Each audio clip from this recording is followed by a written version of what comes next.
Hi friends, இப்போ நம்ம தங்கமகள் பார்க்க போகிறோம். தங்கமகளில் வந்துட்டு இவங்க தாண்டியார் ஆட்டமும் ஆட அப்படின்னு சொல்லிட்டு ஒரு பாட்டை போட்டுவிட்டு, என்னடா அது இந்த பாட்டை சொல்கிறேன்னேன்னு பார்க்குறீங்களா?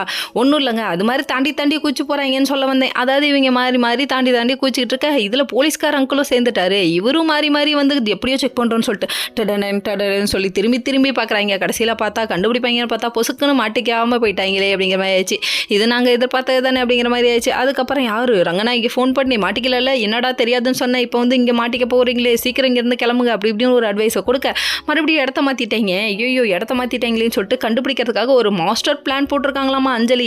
10 நாளாக இந்த சீனை எடுத்து பயங்கரமாக கடுப்பேற்றுறீங்களேடா, பிறந்த நாள் ஒரே நாளில் முடியுமேடா, பிறந்த நாளுக்கு இவ்வளோ பெரிய சீனாடா அப்படிங்கிற மாதிரி இருக்குது. சரி விடுங்க, என்ன பண்ணுறது, இழுக்கிறது தானே சீரியல்.